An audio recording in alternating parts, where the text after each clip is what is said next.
নমস্কার। আমার গল্পের আসরে সকলকে স্বাগত জানাই। আজ আমি আপনাদের সুচিত্রা ভট্টাচার্যের লেখা একটি গল্প পাঠ করে শোনাব। গল্পের নাম সংসার। ছুটির সকাল।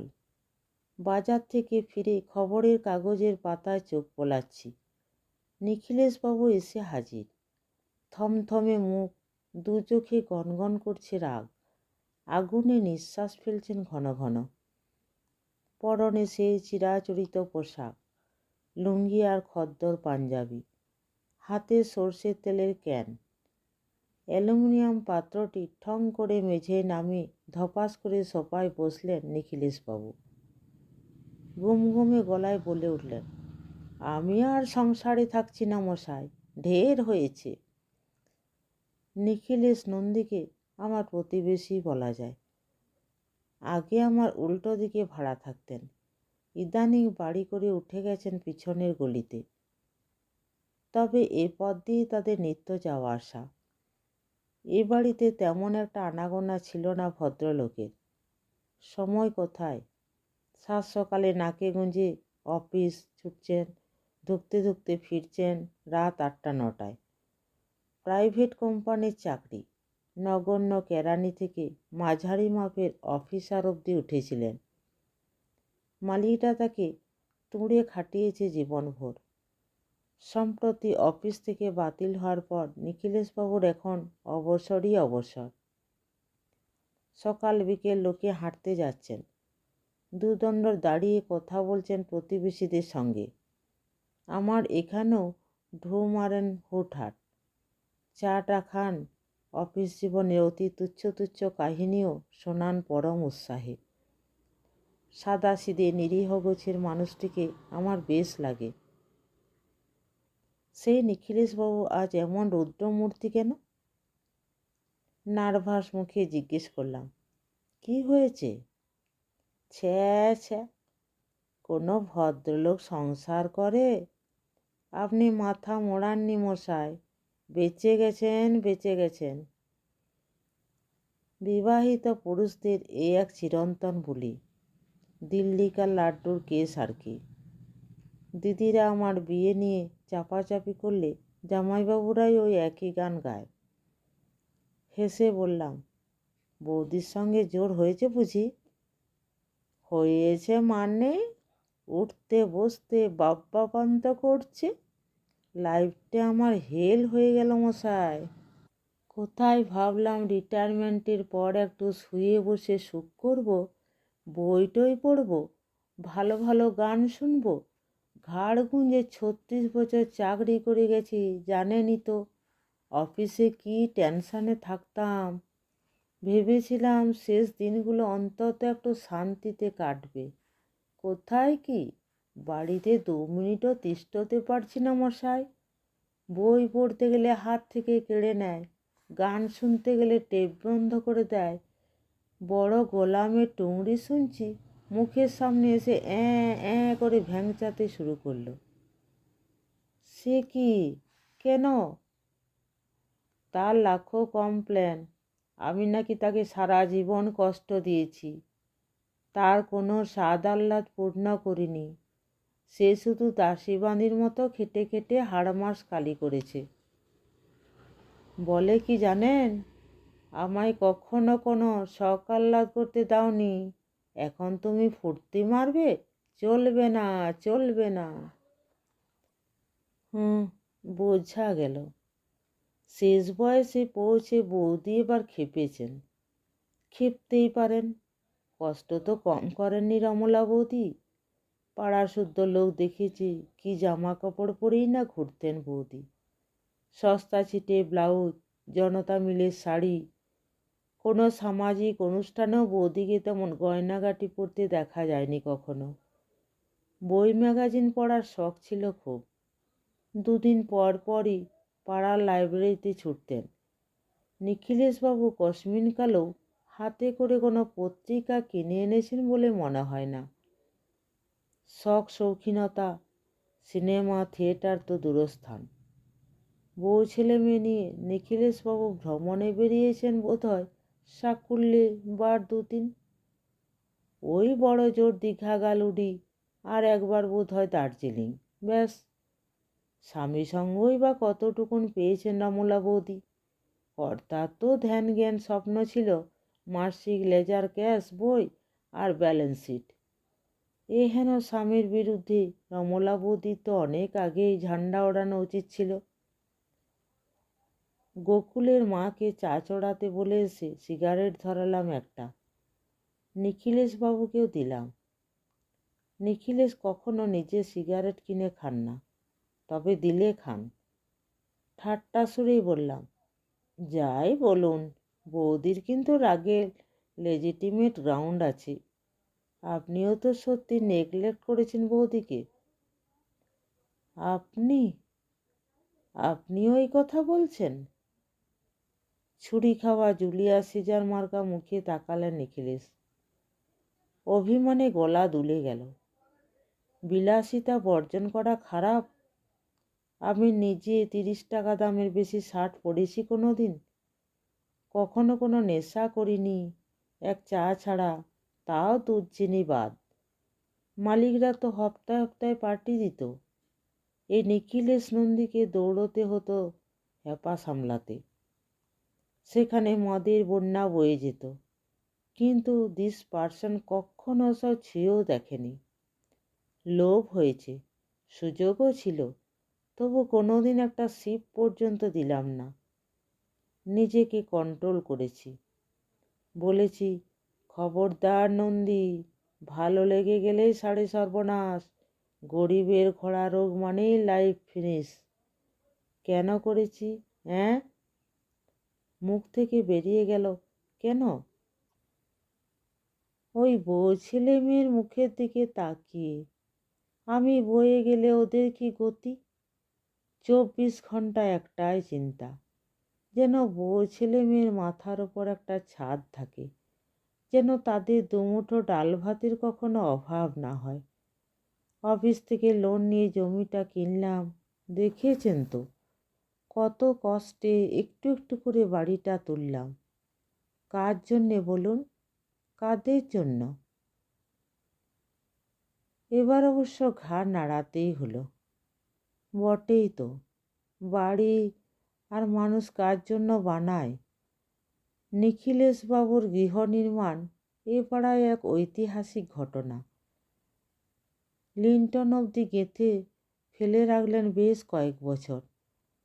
তারপর বোধ হয় পয়সা টয়সা জোগাড় করার পর ছাদ ঢালাই হলো। দরজা জানলা বসেছিল প্রায় 6 মাস ধরে। একটা একটা করে গ্রিল লাগানো হলো। আমরা ঠাট্টা তামাশা করতাম, বলতাম তাজমহল হচ্ছে। তবে হ্যাঁ, সবুরে মেওয়া ফলে খাসা হয়েছে বাড়িখানা। 3-3খানা ঘর, 2টো দক্ষিণমুখ, খোলামেলা বড় রান্নাঘর, সুন্দর একখানা খাওয়ার জায়গা, মেঝে মোম পালিশ মোজায়েক, চমৎকার হাওয়া খেলে বারান্দায়। কোনো ক্রমে দোতলা তুলে নিতে পারলে ভাড়া দিয়েই নিখিলেশবাবুর ছেলের ঠ্যাঙের ওপর ঠ্যাং তুলে খেতে পারবে। নিখিলেশ আপন মনে দাঁত কড়মড় করছেন। আর নয়, আর নয়। যার জন্য জীবনপাত, তার লাথি ঝাঁটা খেয়ে পড়ে থাকতে পারবো না। খুব শিক্ষা হয়েছে। মানুষটার জন্য একটু মায়া হলো। বললাম, যাব বললেই কি যাওয়া যায় নিখিলেশবাবু? কেন, আটকাচ্ছে কে? পিছু টান? পিছু টান? আমার? হ্যাঁ। সিগারেট এতক্ষণ হাতেই ধরেছিলেন নিখিলেশবাবু। ফস করে ধরালেন। চা রেখে গেছে গোকুলের মা। কাপটা টানলেন। শুনুন মশাই, অফিস ছিল আমার প্রাণ, বুঝলেন? প্রাণ। সেবার 78-এ অত বড় বন্যা হলো, গোটা কলকাতা জলের তলায়। জনমনস্বী পথে বেরোচ্ছে না। গিন্নি খিচুড়ি বসিয়ে বলল, ঘরে বসে 2 দিন জিরিয়ে নাও। দিস ম্যান নিখিলেশ নন্দী প্রায় সাঁতরে সাঁতরে অফিসে চলে গেল, একা। মালিকরা পর্যন্ত হাঁ করেছেন কি নন্দীবাবু? এ বিপদ মাথায় করে সাফ বলে দিলাম, অফিস ডেতে বাড়ি বসে থাকতে হলে সিক হয়ে পড়ব স্যার। তো সেই অফিসকে আমি মন থেকে মুছে ফেলেছি, আর এ তো ছিরিস সংসার। রিটায়ারমেন্টের পর প্রথম আমার খিদে হতো না, ঘুম হতো না, সারাক্ষণ মনে হতো কিনে দম বন্ধ হয়ে আসতো। অত বড় দড়িটা ছিঁড়ে ফেলতে পারলাম, সংসার তো সে তুলনায় সুতো। হ্যাঁ, না, মানুষটা সত্যিই রেগেছে। জিজ্ঞেস করলাম, যাবেন তো করছেন, যাবেনটা কোথায়? সেও ঠিক করে ফেলেছি, বড়দির কাছে যাব। জামাইবাবু মারা যাওয়ার পর থেকে বড়দিটা বড় একা।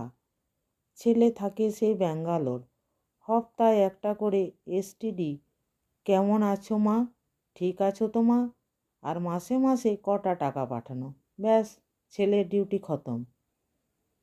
বড়দি বেচারা তো রোজই ফোনে ডাকছে, এবার আমার কাছে কটা দিন থেকে যা হব। টাটানগরে বড়দির প্যালেসের মতো বাড়ি, জানলা খুললেই পাহাড়, তোফা থাকবো ভাই বোনে। মৃদু গলায় বললাম, যান তাহলে, কটা দিন ঘুরেই আসুন। নো, কটা দিন নয়, জন্মের শোধ যাব। মেয়ের বিয়ে দিয়েছি, ছেলেও চাকরি পেয়ে গেছে, এখন আর শত্রুও বলতে পারবে না নিখিলেশ নন্দী বাপের রেসপন্সিবিলিটি ছেড়ে ভেগে দিল। কি বলবে? তা হয়তো বলবে না, কিন্তু বৌদির মহারানীর ব্যবস্থা কমপ্লিট। পিএফ গ্র্যাচুইটির টাকা তো পোস্ট অফিসেই আছে, জয়েন্ট অ্যাকাউন্ট, মাসে ৩,৫০০ মতো আসে। ওতে রানিমার স্বাদ আহ্লাদ মিটবে না। এই যে একেবারে পাকা বন্দোবস্ত। নন্দীবাবু তাহলে সত্যিই চললেন? মনটা একটু খারাপই হয়ে গেল। আহারে, এই বয়সে বিদেশ বিভুঁইয়ে বাকি জীবনটা। না, বিয়ে না করে দিব্যি আছি। সংসারী মানুষের শেষ বয়সেও বড় আতান্তর। দিন 7 জন্য দিল্লি গিয়েছিলাম, হেড অফিসে জরুরি তলবে। ফিরে আসার পর থেকে বাড়ি ভর্তি লোক। জলপাইগুড়ি বাসিনী মাস্তুতো বোন ছুটকি এসেছে, সঙ্গে বর, বাচ্চা, দেওর, ননদ। রোববার একটু মাংস কিনতে বাজার গেলাম। লম্বা লাইনে দাঁড়িয়ে ঘেমে নিয়ে কেজি 2 রেওয়াজি খাসি ব্যাগে ঝুলিয়ে ফিরছি। নিখিলেশবাবুর মুখোমুখি, তারও হাতে বাজার, একরাশ লাউ ডগা উকি দিচ্ছে থলি থেকে। মুখ দিয়ে বেরিয়ে গেল, ও মা, আপনি টাটানগর যাননি? না। কেন? ষড়যন্ত্র, কনস্পিরেসি। মানে? যাব বলে সব ঠিকঠাক, ব্যাগেজ গুছিয়ে ফেলেছি, ভোরে স্টিল ধরব। আপনার বৌদি আমাকে টাইট দেওয়ার জন্য বাথরুমে আছাড় খেয়ে পড়ল। কথাটা ঠিক হৃদয়ঙ্গম হলো না। নিখিলেশবাবুর পায়ে আছাড় না খেয়ে বাথরুমে কেন? নিখিলেশবাবু 1 মাইল লম্বা শ্বাস ফেললেন। ব্যাস, টাটানগরে দফা রফা। তাকে নিয়ে দৌড়োদৌড়ি করো, ডাক্তার দেখাও, এক্স-রে করো। আহা, ফ্র্যাকচার নাকি?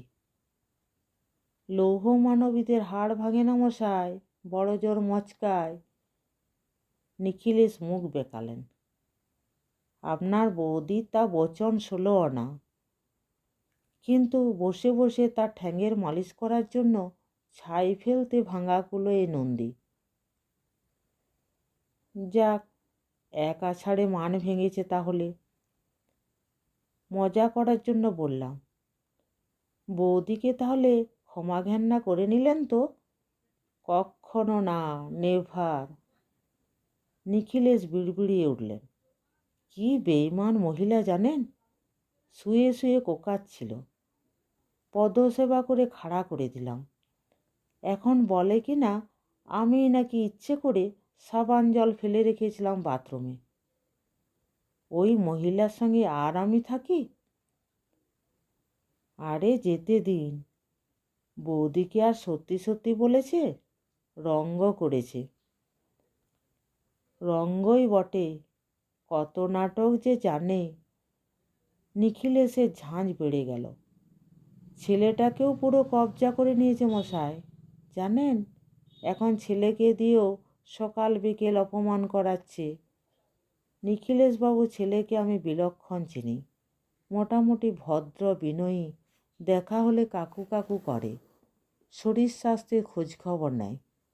বাবলু বাবাকে অপমান করেছে? নিখিলেশ গজগজ করে চলেছেন। খাইয়ে পড়িয়ে যাকে মানুষ করলাম তার মুখের কি ভাষা! বলে টাটানগর ঝুটানগর, যেখানে যেতে চায় যেতে দাও মা। কে ওই বুড়ো ভামকে চিরকাল পোষে দেখো। খুঁটি পোতা আছে না, খাটালে না ফিরে মোষ যাবে কোথায়? অবিশ্বাসে সুরে বললাম, বাবলু এসব বলেছে? যা, হতেই পারে না। বিশ্বাস হচ্ছে না? আরও কি বলেছে শুনবেন? আমি নাকি মক্ষী চুষ, পিঁপড়ের পেট টিপে চিনি খাই। ছেলে মেয়েকে নাকি আমি সাত জন্মে একটা ভালো জামা কাপড় কিনে দিইনি। একই ছিটকা পড়ে দুজনকে। আমি নাকি ওদের ভালো মন্দ খেতে পর্যন্ত দিইনি। চিরকাল শুধু পুঁই শাক, নলচে শাক, কুমড়ো, পেঁপে আর তেলাপিয়া চারাপোনা খাইয়েছি। আমি নাকি বাপ নই, হরিদাস চামার। ছি ছি ছি, বাবার সঙ্গে এইভাবে কথা বলতে হয়? না, বাবলুর সম্পর্কে ধারণাটা আমার আজ থেকে বদলে গেল। বিরক্ত মুখে বললাম, কী যে সব হয়েছে আজকালকার ছেলেমেয়েরা! বলুন বলুন, আপনিই বলুন। তেলাপিয়া চারাপোনা কি খারাপ মাছ? না পুঁই নলচে কুমড়োয় ভিটামিন কম আছে? আরে বাবা, দুবেলা পেট পুড়ে খেতে পেয়েছিস তো নাকি? ফিনান্স কন্ট্রোল করেছিলাম বলেই না একখানা আস্ত 10 লাখই বাড়ি পেয়ে গেলি। তার হিসেবকে দেখে, হ্যাঁ?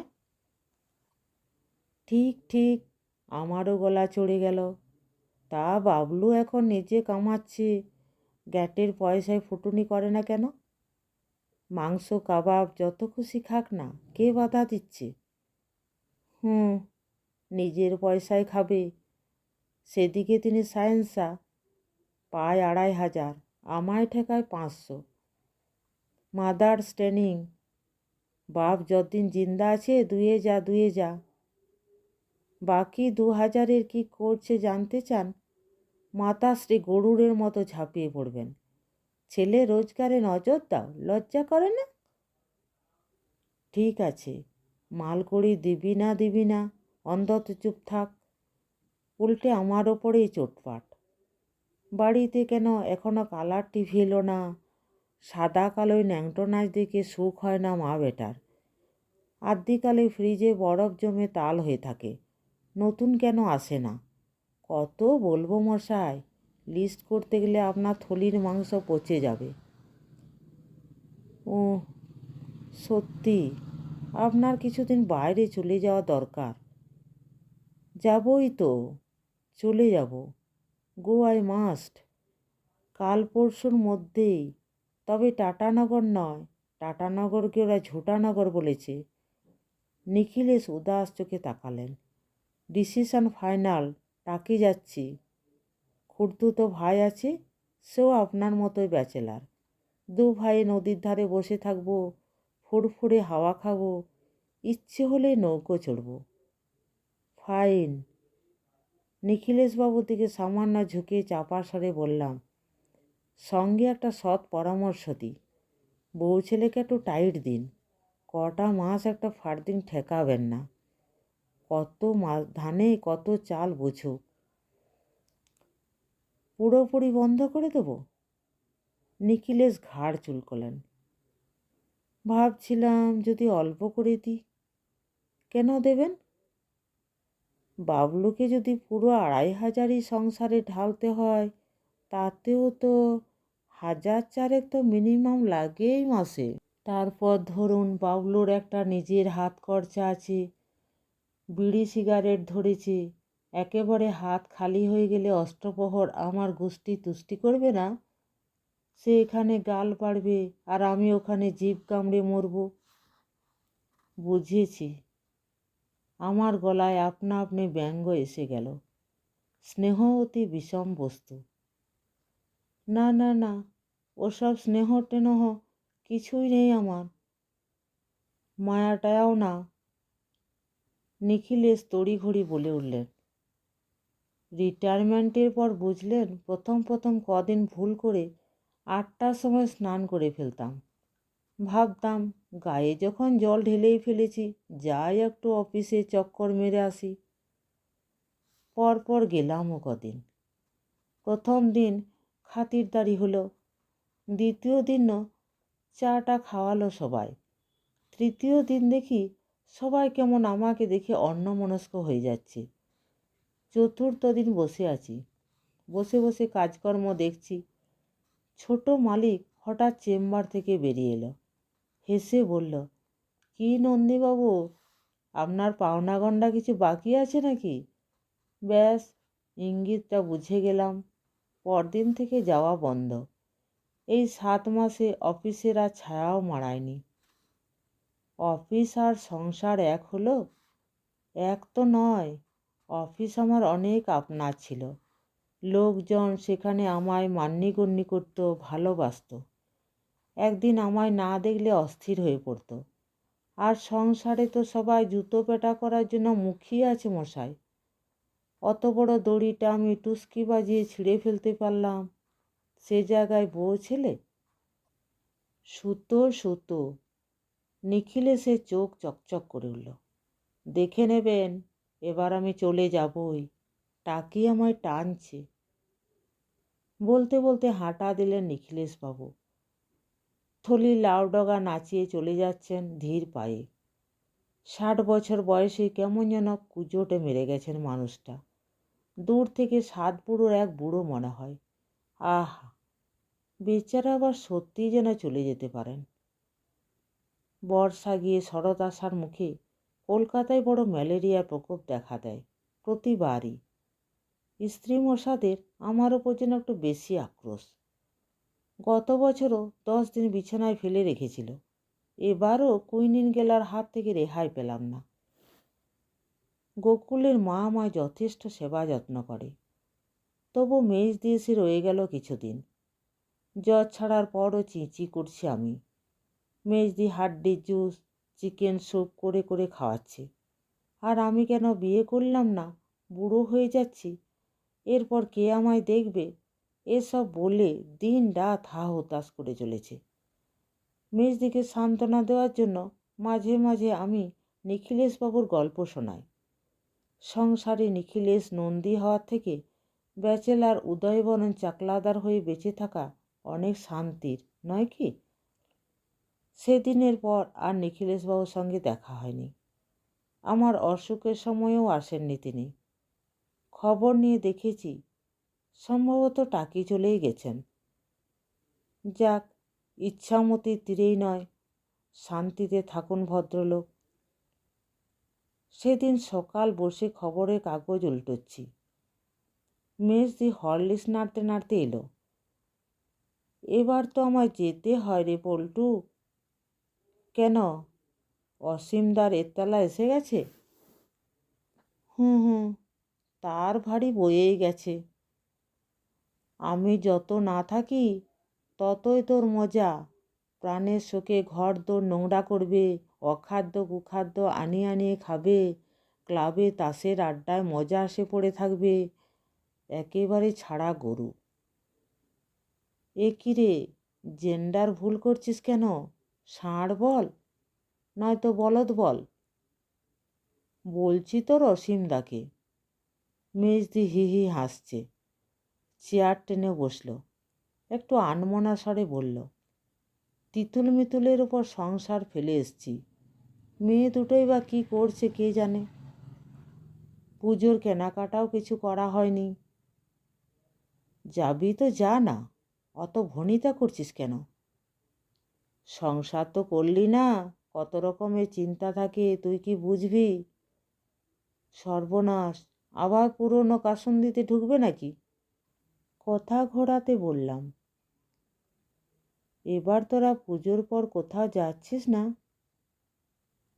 বেশি দূর যাওয়া যাবে না রে, সামনে মিতুলের টেস্ট না। ভাবছি এবার দিন পাঁচেকের জন্য ঘাটশিলা গালুডি কোথাও থেকে ঘুরে আসি। গালুডি? হ্যাঁ, গালুডি। তুইও চল না, ভালো লাগবে। হ্যাঁ না কিছু বলার আগে গোকুলের মা উকি দিয়েছে। দাদাবাবু, সেই ভদ্রলোকটা এসেছে। সাত সকালে কে এলো আবার? ওই যে তোমার নিকেল বাবু, সঙ্গে একটা ছেনাও আছে। নিকেল কে? চট করে মাথায় এলো না। উঠে পায়ে পায়ে বসার ঘরে এসে রীতিমতো চমকিত। নিখিলেশবাবু, সঙ্গে একটি ফুটফুটে বাচ্চা। নাতনি? তাই হবে। একদম উমা বসানো মুখ। নিখিলেশবাবুর হাতে একখানা পাউরুটি আর কলা আঙ্গুরের ছোট্ট প্লাস্টিক প্যাকেট। নিখিলেশ না আরও বৃদ্ধ হয়েছেন কদিনে। কোলকুঁজো ভাবটা বেড়েছে, গাল দুটো বসা বসা, চোখে যেন কেমন উদ্ভ্রান্ত উদ্ভ্রান্ত ভাব। ডল পুতুল নাতনিটি একেবারে কোল ঘেঁষে দাঁড়িয়ে, চোখ ঘুরিয়ে ঘুরিয়ে নিরীক্ষণ করছে চতুর্দিক। শিশুটিকে দেখে চোখ জুড়িয়ে গেল। আলতো হাত চালালাম রেশম রেশম চুলে। বাহ, উমার মেয়েটি তো ভারী মিষ্টি হয়েছে। নিখিলেশ মাথা দোলাল। তা আপনার শরীর এখন কেমন? ভালোই আছি, একটু উইকনেস আছে, এই যা। নেক্সট মানডে অফিসে জয়েন করে যাব। আপনার অসুখের খবর পেয়েছিলাম। রোজই আসবো আসবো ভাবতাম, হয়ে উঠত না। এমন বৃষ্টি একটা ঝঞ্ঝাট যাচ্ছে। আবার কি হলো? সে অনেক কথা। নিখিলের সফায় শরীর ছেড়ে দিলেন। টাকি যাব বলে রেডি, ভাইকে ফোনও করে দিয়েছি। দুম করে উমা এসে উপস্থিত, সঙ্গেই বাচ্চা। বরের সঙ্গে আর বনিবনা হচ্ছে না। কেটে ফেললেও সে আর শ্বশুরবাড়ি যাবে না। সে কি 8 দিন পর? অনেক কাল ধরে নাকি চলছিল। জামাই নাকি খুব মদ খায়। বেহেড হয়ে এসে উমার গায়ে হাত ফাতও তোলে। একটু আধটু কানে আসেনি যে তা নয়, আমল দিইনি। ভেবেছিলাম বাচ্চা কাচ্চা হয়ে গেছে, এবার আস্তে আস্তে ঠিক হয়ে যাবে। কিন্তু উমা বলছে সে নাকি সহ্যের সীমা পার হয়ে গেছে। কি সাংঘাতিক কাণ্ড! তারপর ধুন্দুমার লঙ্কা কাণ্ড। উমা আসার পর রাত্রিরও পেরোয়নি, জামাই এসে হাজির। সঙ্গে সঙ্গে তুমুল ঝগড়া চেঁচামেচি। আপনার বৌদি চেল্লাচ্ছে, বাবলু গাঁক গাঁক করছে। উমা হাউমাউ করে জামাইকে তেড়ে যায়। জামাইও আস্তিন গুটিয়ে উমাকে মারতে আসে। তারও বউ সম্পর্কে ঝুড়ি ঝুড়ি অভিযোগ। উমা নাকি তার ভাত রেঁধে দেয় না, নাচতে নাচতে যখন তখন বেরিয়ে যায়। কার কথা বিশ্বাস করি বলুন তো? সংসারে সত্যি যাচাই করা বড় কঠিন কাজ। তবু বললাম, অবশ্যই মেয়ের কথা বিশ্বাস করবেন। একেবারে নিরুপায় না হলে মেয়েরা কি ঘর ভাঙে? বুঝদারদের মতো মাথা নাড়লেন নিখিলেশ। হপ্তাখানেক পর আবার এলো জামাই। গুটলিকে ছিনিয়ে নিয়ে যায় আর কি। উমাকে জব্দ করার তাল। সেদিনও জোর হই হট্টগোল। সে প্রায় থানা পুলিশ হওয়ার জোগাড়। তারপর শুরু হলো টেলিফোনে ভয় দেখানো। গুটলিকে আটকে রেখে পার পাবে না, তোমার আমি সর্বনাশ করে দেবো, হ্যান করেঙ্গা ত্যান করেঙ্গা। ঝপ করে থেমে গেলেন নিখিলেশবাবু। মেজদি, হাতে কফির ট্রে, প্লেটে কুচো কুচো নিমকি বিস্কুট। গুটলি বেশ দুরন্ত মেয়ে, মিনিটে এ বাড়িতে দিব্যি সড়গড় হয়ে গেছে, ছুটে বেড়াচ্ছে এঘর ওঘর। মেজদি ধরে নিয়ে এলো তাকে, মুখের সামনে একটা বিস্কুট এগিয়ে দিয়ে বলল, খাবে? ঝট করে মুখ ঘুরিয়ে নিল পুটলি। পরক্ষণে ছোট্ট থাবা দিয়ে মুঠো ভর্তি বিস্কুট তুলে নিয়েছে, একসঙ্গে সবটা মুখে পুরে দিল।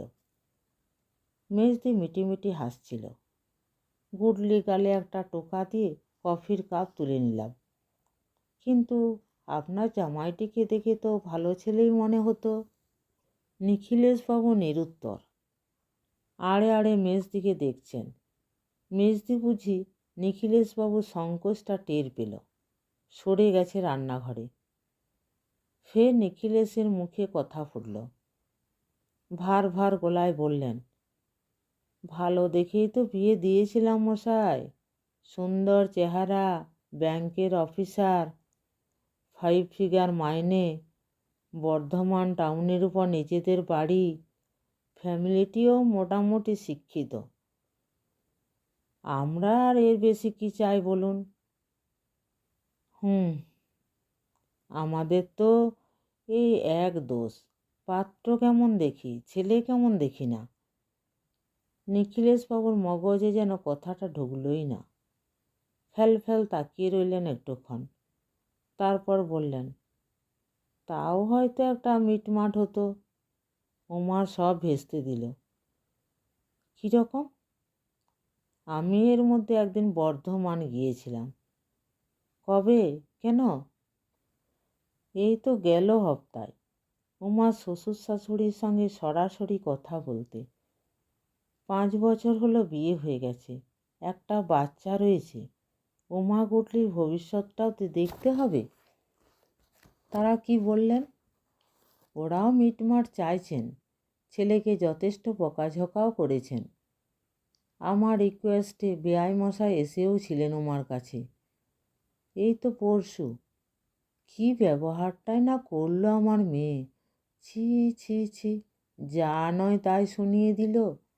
মানেই মানুষটা মাথা নিচু করে ফিরে গেলেন। ফোঁস করে একটা শ্বাস ফেললেন নিখিলেশ। একটু নীরব থেকে বললেন, বিয়েটা বোধহয় ভেঙেই গেল, বুঝলেন? আমার ভীষণ খারাপ লাগছিল। ভেঙে পড়া মানুষ দেখলে বুকের ভেতরটা চিনচিন করে আমার। সান্ত্বনা দেওয়ার ভাষা খুঁজে পাচ্ছি না। জোর করে হেসে বললাম, মন খারাপ করছেন কেন? একদিক দিয়ে তো ভালোই হলো। মেয়ের জন্যই নয় সংসারে রয়ে গেলেন, উপরি পাওনা নাতনিও রইল। মেয়ের কথা বলবেন না মশাই। পটাং করে নিখিলেশের চোখ খুলে গেছে। জানেন মেয়ে আমায় কি বলেছে? আমি নাকি ওর জীবনটা নষ্ট করে দিয়েছি। তাড়াহুড়ো করে ওই ছেলের সঙ্গে বিয়ে না দিলে ও নাকি আরও লেখাপড়া করতে পারত, নিজের পায়ে দাঁড়াতে পারত। আমি বর্ধমানে গেছিলাম বলে কি চোটপাট। বলে, কোন আক্কেলে তুমি আমাকে না জানিয়ে ও বাড়ি গেছো? কেন আমাকে তাড়ানোর জন্য ছটফট করছো? তুমি বাপ না কসাই? উমা কি ভঙ্গিতে, কোন পরিস্থিতিতে কথাটা বাবাকে বলেছে জানি না, তবে তার অনুযোগগুলোও তো উড়িয়ে দেওয়ার মতো নয়। বলবো বলবো না করে বলে ফেললাম। না গেলেই পারতেন। মেয়ে আপনার যথেষ্ট সাবালিকা, সে যা ভালো বুঝবে করবে। তাতে পার্সোনাল ব্যাপারে আপনার নাক গলাতে যাওয়ার প্রয়োজনটাই বা কী? না, আমার আর কোথাও কোনো প্রয়োজন নেই। ঢের হয়েছে, অনেক হয়েছে, সব শিক্ষা আমি পেয়ে গেছি। মা ভাইও এখন উমার সঙ্গে দোহারকি দিয়ে চলেছে, তুমি দোষী, তুমি দোষী। ছেলে তো এখন মুখের সামনে আঙুল নাচাচ্ছে, আমি নাকি তারও জীবন নষ্ট করেছি। কেন তার পেছনে 7টি টিউটর লাগানো হয়নি?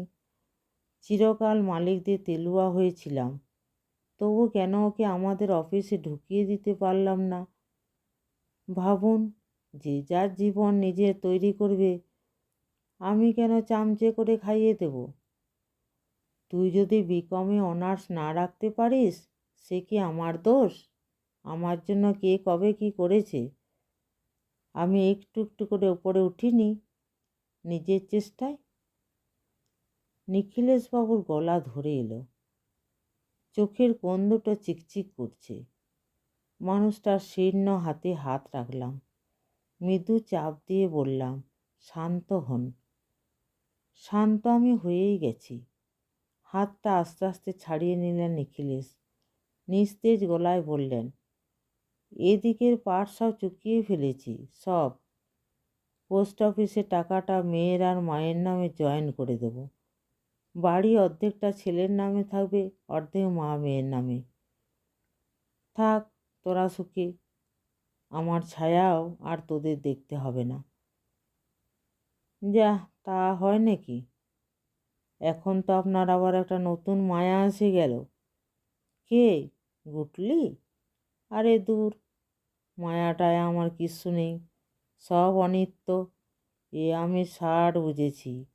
অনিত্য নয়, মিথ্যে, অলিক। যতই গুটলিকে ট্যাকে নিয়ে ঘুরি, গুটলিও আমার নয়। সুতো সুতো, কুচি কুচি সুতো। অফিসের মতো অত বড় দড়িটাই 1 সেকেন্ডে উপড়ে ফেললাম। হ্যাঁ, এবার আর কোনো আত্মীয় স্বজন নয়, একটা ভালো বৃদ্ধাশ্রমের খোঁজ পেয়েছি টিটাগড়ে। গঙ্গার ধারে একেবারে বুড়োর পালে মিশে যাব মশাই। ব্যাংকে 1 লাখ টাকা মতন ফিক্সড আছে। ভেবেছিলাম ছেলের বিয়েতে খরচা করব। তা তিনি তো এখন তালে বড় হয়েছেন, বিয়েটুকু অন্তত নিজের মুরদে করুক। তারপর বউ এলে ননদ ভাজে লাঠালাঠি হোক, কি শাশুড়িকে বউ একঘরে করে দিক, কিংবা আমার কম রোজগেরে ছেলে সংসার চালাতে গিয়ে মুখে রক্ত তুলুক। আমি আর দেখতে আসবো না। সহসা নিখিলেশের বাকরোধ হলো। চোখ চঞ্চল হয়ে উঠেছে, ঘুরছে বনবন। গুটলি কোথায় গেল? গুটলি আছে এদিক ওদিক। আপনার ছাদে উঠে যায়নি তো? বলতে বলতে তড়াক করে লাফিয়ে উঠেছেন নিখিলেশ। দৌড়ে গেলেন সিঁড়ির দিকে। এ কি, ছাদের দরজা তো খোলা। আপনার আলসেটা খুব নিচু না? উত্তরের প্রতীক্ষা নেই, কোনো দিকে তাকানো নেই। প্রায় জরাগ্রস্ত 2 পা যুবকের মতো তরতরিয়ে সিঁড়ি ভাঙছে। ওপরে গুটলির হাসি শোনা গেল, ছুটছে নির্ঘাত। দাদুকে তুর্কি নাচ নাচাচ্ছি। সিঁড়ির মুখটায় গিয়ে দাঁড়ালাম। একটু পরে নিখিলেশবাবুকে দেখা গেল, হাঁপাচ্ছেন, ঘামছেন। এক হাতে সিঁড়ির রেলিং ধরেছেন, অন্য হাতে নাতনি। নিখিলেশ নন্দী নামছেন সন্তর্পণে, আপন মনে বলে চলেছেন, তোকে কি একটুও চোখের আড়াল করা যাবে না রে? তারা তো আমার হাতে ছেড়ে দিয়ে দিব্যি মৌজ মস্তি করছি। বুকটা আমার ছ্যাঁত করে উঠেছিল গো। তুইও শেষে মামার বাড়ির ধারা পেলি। তোর মামা ছাদ থেকে পড়ে হাত ভেঙেছিল, তোর মা রিক্সা থেকে পড়ে পা ভেঙেছিল, তোর দিদার তো ব্যালেন্সই নেই। মনে মনে হেসে ফেললাম, বেচারা। টিটাগড়ের বৃদ্ধাশ্রমও নিখিলেশবাবুর কপালে নেই, টিটাগড়ের গঙ্গাও। বড় দড়ি হেঁচকা টানে উপড়ে ফেলা যায়, ছোট ছোট সুতোর বাঁধন ছেঁড়া কি এতই সহজ? নমস্কার। গল্পটি শুনে ভালো লাগলে চ্যানেলটিকে লাইক, শেয়ার এবং সাবস্ক্রাইব করবেন। ধন্যবাদ। ভালো থাকবেন।